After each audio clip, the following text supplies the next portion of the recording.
been said that all good things must end. I suggest a corollary might be that things which insist on not ending, with few exceptions, end up eventually not being good. There comes a time for every creative endeavor when the best has been exhausted and the idea deserves to be put to bed, not dragged out and paraded around again. I mean, for crying out loud, Def Leppard had an album come out as recently as 2015. Why? Isn't it better to quit while you're ahead? Sadly, the lure of profit seems to keep far too many things alive well past their expiration date, or well past their inspiration date. There's nothing wrong with pushing on if you have an honestly good idea. But if the best thing you can manage is same thing, only worse... Star Wars: The Force Awakens. I'll deal with you later. If that's your best offering, maybe it's best to call it quits. Captain Harlock has been around for a long time and in many different stories, so there may be the obvious temptation to reinvent the wheel. But that's not always the best idea. Sometimes you really do get it right the first time. The original 1978 Space Pirate Captain Harlock series was arguably the best story ever told featuring the title character. The 2013 computer-animated film of the same name is almost inarguably the worst. The best that can be said of it is that the character of Harlock is recognizable, from a purely visual standpoint. In all other respects, he's about as far from the original version as one could get. Uncharacteristically, the film pits the eponymous character against a purely human enemy, as opposed to the alien races that had traditionally incurred Harlock's wrath, usually by virtue of threatening his homeworld.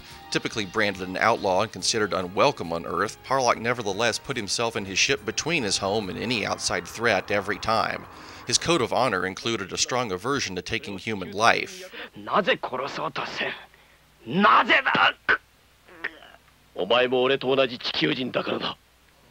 It took very serious circumstances for him to even consider such an action.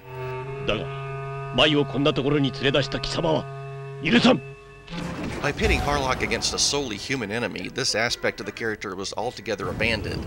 This slide towards a darker, more threatening Harlock had been gradually underway for years. The Harlock appearing in the 12-episode Endless Odyssey series was a far less noble character who had no issue with killing humans. I, for one, came here not because I was told to, but because I wanted to. I see. And who seemed largely devoid of emotions. There are men out there who do not feel fear, no matter what the situation may be. Having become stoic almost to the point of self-parody. Harlock was always larger than life, but had previously remained a relatable human. With this film, however, his character takes the worst blow he could possibly be dealt, possibly the worst blow any character could be dealt. It didn't help that, after always being nothing more than a man with a great sense of personal conviction, Harlock is now an unkillable superhuman who performs superhero-like feats due to a very superhero-esque reason, involving an accident with dark matter. Like the Incredible Hulk and his brush with gamma rays, I expect this too will sound quite stupid when we've learned a bit more about dark matter, but it's not the biggest problem. By any reasonable definition, Harlock is now the villain. Anyone who grew up with this character and wants to go on liking him should probably hide under the bed for a bit, though I will give you a possible out later in this piece. The ostensible villains are the corrupt Earth government, known as the Gaia Sanction, or as the English translation would have it, The Gaia Coalition. Or The Gaia Legion. Or The Gaia Communion. Or The Solar Federation. Or something. They are presented as the villains because they lie to the people and prioritize the wealthy and powerful. You know, just like pretty much every government. Yet it's Harlock that poses the greater threat to the welfare of humanity by far. After story upon story wherein the space pirate fought to defend Earth, Harlock is now Earth's destroyer, albeit by accident. His cure for this problem, however, is worse than the disease. After years of deceiving his crew into helping with a plan to save Earth by reversing time, it's ultimately revealed that he actually means to... take a stiff drink here. Destroy the entire universe. With this, Harlock has become the biggest psychopath in all fiction. Hannibal Lecter? Good evening. He's killed 14 people. Just 14 people. Tcha. Grand Moff Tarkin? Alderaan may have been a peaceful planet, but it was only one planet. Harlock's plan will cause the universe to collapse and produce a new Big Bang, because apparently people just suck too damn much to be allowed to live any longer.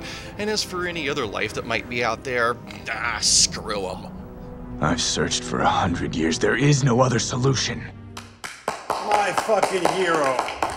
Though I'm not sure which is worse, this bastardization of the character or the fact that this plot revelation comes at completely the wrong part of the movie to have any weight.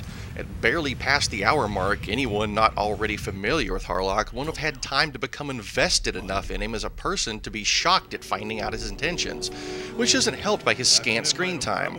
Jar Jar Binks got more screen time in The Phantom Menace than Captain Harlock gets in a film called Captain Harlock. Oh no! This poor sense of timing also applies to another character revelation in a rather uninvolving and frankly unnecessary love triangle, though I'm not sure better timing would have saved such a thinly drawn conflict. Sadly, this re-rendering of classic characters doesn't stop with Harlock. First mate Yadaran is, like Harlock, visually recognizable, but the socially awkward introvert with a brilliant aptitude for mathematics and a love of plastic model kits is now a boisterous, madly grinning tough guy.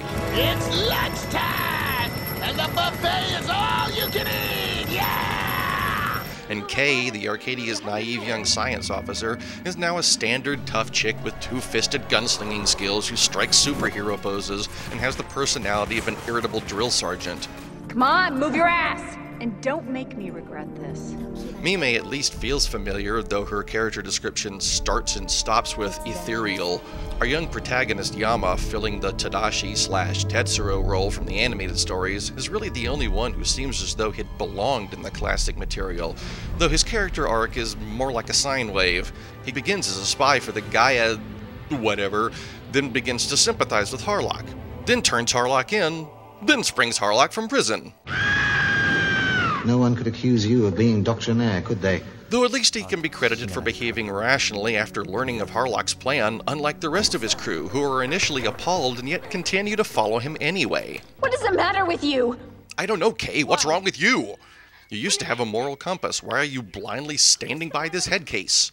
And of course, special mention must go to Tochiro Oyama, easily the second most important character in the Harlock mythos, who gets not one single line of dialogue, and whose ultimate fate as a sort of ghostly presence in the ship's central computer is so fleetingly touched on that no one unfamiliar with the classic Harlock stories will even know why it's in the movie at all. Tochiro is no longer even the designer of the Arcadia, though he might be thankful for that small favor, given that the ship now looks as though someone crossed the green, skull-proud version of the ship with an Alaskan king crab. I wouldn't want to take credit for that either. The film was directed by Shinji Aramaki, who had previously best been known for his mechanical designs on shows like Genesis Climber Maspeda, Megazone 23, and other programs featuring robots and robot armor, which is probably why Harlock's crew go into battle wearing robot armor for the first time in the history of the franchise. The film has a lot of pretty images, but it also has a dearth of directorial ideas. Yes, that track and pan shot sure is pretty. And that one. And yes, still looks cool. Jesus Christ, find a new shot! This is like Michael Bay directing. There's also the annoying fact that, by virtue of no other reason than as a Japanese animated film, Kay has been pointlessly sexed up. Seriously, are shots like this really necessary? Though I must say I'm quite amused that the promo character sheet for once depicts only the main male protagonist modeling his ass for the camera. I'll give him this, it's unexpected. For once, however, there's not that much to complain about regarding the English dubbing. Given what's been released over the years, it's hard to really expect quality voice acting in a dubbed Harlock property. It's even harder to believe it. But it's actually quite good. Impressive, isn't it, huh? Though it's sad that Yadaran speaking with the voice that sounds like Vin Diesel as Riddick now feels entirely appropriate. How interesting. There's a bit of 1980s flashback happening here with regards to the names, however. Harlock, Kay, and Mime get to keep theirs, but many others are changed. Yadaran is now Yulian, Yama is Logan, and his brother Isola is now Ezra. The Gaia dudes have their own special problem. And for whatever reason, the English version has changed the name from Space Pirate Captain Harlock to Harlock Space Pirate. I'm sure that change resulted in untold extra millions in revenue from those who prefer their surnames to come first. Harlock has had a long and rich history as a piece of fiction, so I can see why someone might want to change things up a bit to renew interest. Yet with so much material to draw upon, it's perplexing as to why the plot instead lists from such disparate sources as Pirates of the Caribbean and its immortal cursed pirate captain plot, You best start believing in ghost stories. Serenity for its plan to bring down the corrupt government, Our people need to know the truth. Because there's a whole universe of folk who are going to know it too. Find a hyperspace link for an interspace simulcast. We have to put it on every screen for 30 worlds. Once people know the truth, the Council won't have any power. I aim to misbehave. And even the old Phantom comic strip, where the hero passed on his identity to subsequent men who followed in his footsteps. Maybe the skull iconography was too tempting. A new setting and new foes are hardly unusual for any new Harlock property, but the Captain himself tended to remain a fixed position in the changing universe. Many fans were upset when Man of Steel showed Superman killing his archenemy Zod, somehow forgetting that he'd done the same thing in the 1980 film. But it was an attempt to put the old character into new situations. His obvious regret of the necessity of this action showed that he was still the same Superman, the same decent person people had known and loved. This film embraces change at the sacrifice of what made his titular character great in the first place. The Harlock we once knew would accept refugees onto his ship under the condition that they fight for whatever they believed in, for personal reasons that no one else on board needed to know. Now Harlock demands those seeking to board do so for his reason alone. My way or the highway. And one brief shot of the candidates who didn't make the cut having miraculously survived a fall no one could really have expected to be survivable doesn't change the fact that this Harlock is basically just an asshole. When James Cameron was lavishing praise upon the film, someone should have asked him what he'd think of a future Terminator film wherein Sarah Connor decides human beings just suck too much and betrays them all to Skynet. Sadly, due to its ease of accessibility on services like Netflix, this film is now the version of the story most people are likely to encounter. Well, this sucks. I couldn't agree more, and it's unfortunate really, because it's obvious that this film took a great deal of time and effort, from the intricate designs to the motion capture to the... Who gives a rat's ass? And that's just it. I don't, because ultimately, Harlock's not cool because his ship has a big skull in the front, or because he has that badass pirate outfit or the weird bird. He's cool because, as described in the prospectus book for the original series, he never gives up his hopes for the future in the most difficult situations, and not because he's so sad and broken by his own pathetic failures that his crew has to restore his will to carry on by showing him a pretty flower. Ugh. For those of you who feel likewise, I'll offer one possible consolation. Given that Harlock essentially hands over his identity to Yama at the film's close, maybe it's him that will go on to be the Harlock we once cared about. It's unlikely, and makes even worse hash of the already impossible continuity, but it's the best I can give you. Well, that smells stinkery.